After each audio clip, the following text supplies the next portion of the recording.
What's up, it's Josh Hewitt from Top Form Fitness, and in this video I want to talk about how to set up a basic beginner home workout. For those of you who are just starting out weightlifting or working out, doing strength training, and you want to work out at home, you don't want to spend a lot of money on equipment, this is what I call the 3 B's workout. You're going to be using a band, a ball, and body weight. So let's get right into it, and I'll show you the exercises. We'll talk about how to put in a program and how you can progress this.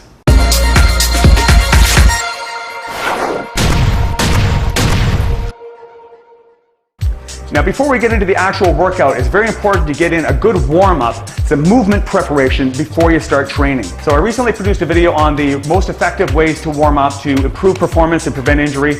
I'll put that link here on the screen as well as down in the description below. Make sure you go check that out and incorporate those dynamic warm-up exercises and core activation movements before you get into the actual beginner workout. Okay, first of all, let's look at a couple of lower body exercises. The one that I'd recommend starting off with is a lunge, and you can do reverse lunges, stepping back into a lunge position, alternating left, right, or you can step forward into a lunge, forward lunges. And of course, if you have resistance, dumbbells to use for resistance, you can hold the dumbbells just like you're holding 2 suitcases at your side and add resistance in the form of free weights.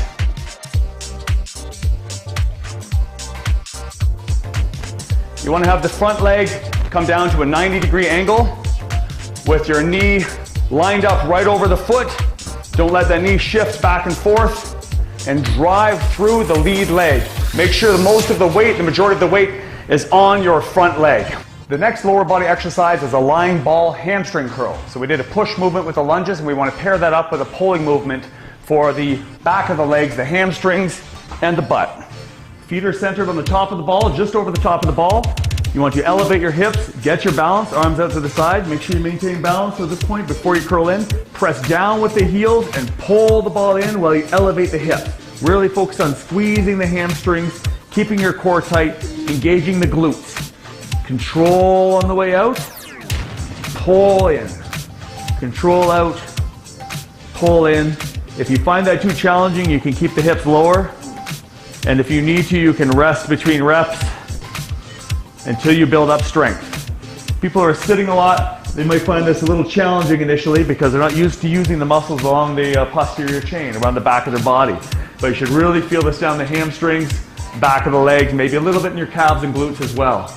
Okay, great lower body exercise to pair up with a lunge, and I'd recommend using these as a superset, so you go back and forth between your lunge movement and your hamstring movement with minimal rest between them, and we'll get into the sets and reps in a sec.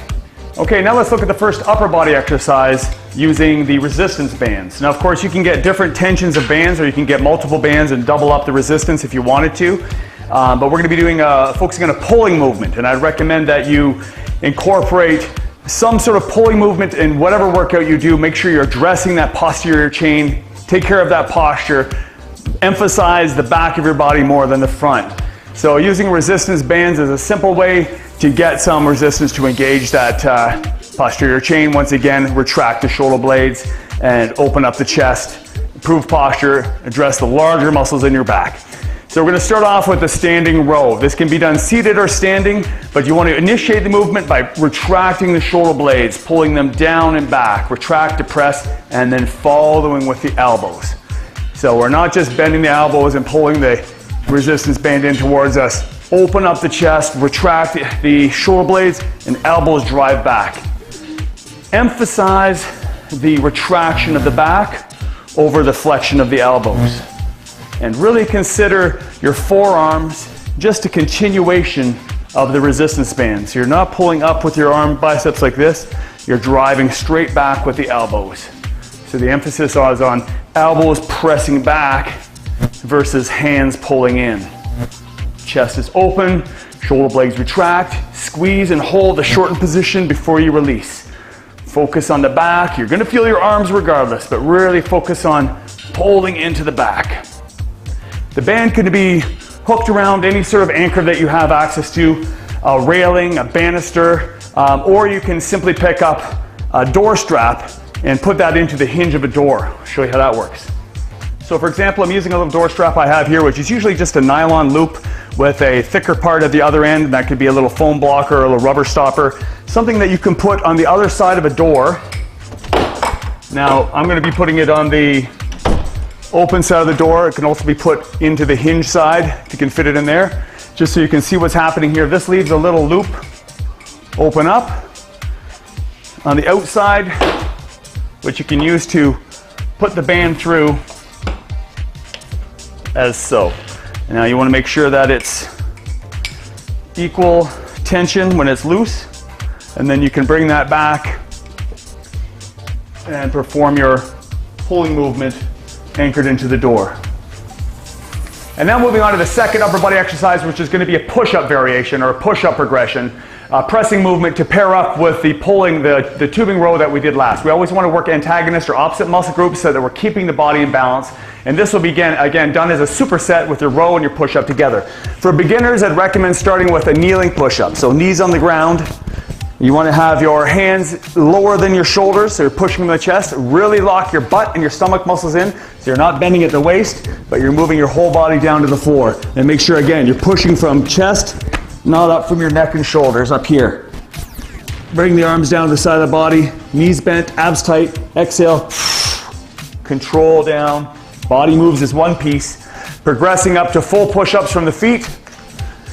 Down with control. Press from the chest. Don't bend at the waist. Keep your abs tight. Butt engaged. Control the negative. Press through. This can be made more challenging by elevating your feet. So you can put them up on the ball or up on a staircase, a step, a chair, a bench, and come down slow. Press up. Control and press.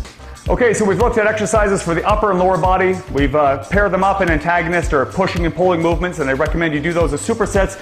Now let's look at some exercises for the core. A great one that you can do with the ball is a plank rollout. This is a progression from the basic plank on the ground, which you should have done in your warm-up. You're gonna get your elbows low on the ball, plank yourself out from the feet, lift up. You're sort of resting your chest on the ball to start. Anchor your stomach muscles, tuck in your abs, squeeze your butt, and then reach your arms out to make a 90-degree angle. So plank them out to square. If you feel really strong and stable, you can come a little past that, but it becomes increasingly more challenging the longer that lever is. Then come back in, that's 1 rep. Tight.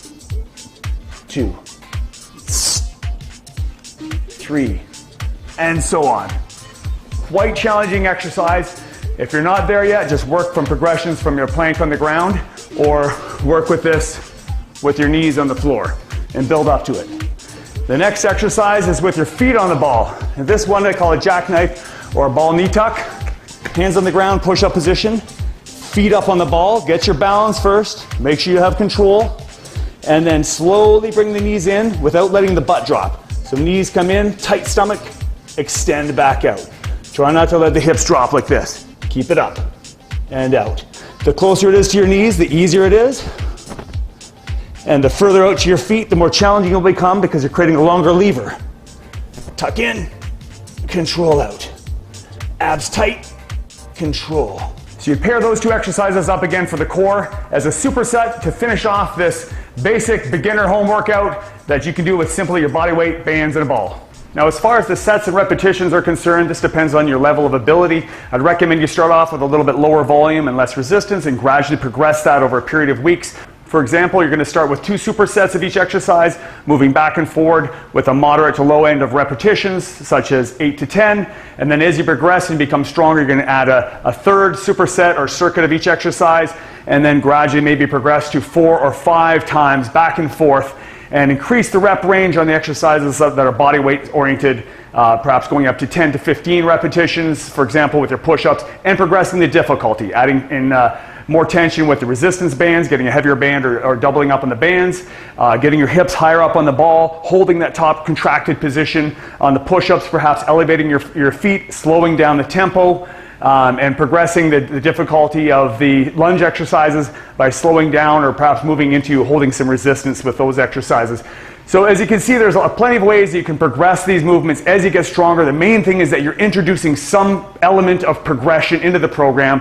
I'm going to put some notes here on the screen as far as how you can organize that into a workout. what it might look like for a beginner starting off a program like that. I hope this gives you some ideas if you're just starting out, just some basics you can get involved with without needing a lot of equipment, just using your body weight and some bands and basic accessories in your home gym. If you got any questions or comments, just post them down below, and until next time, stay strong.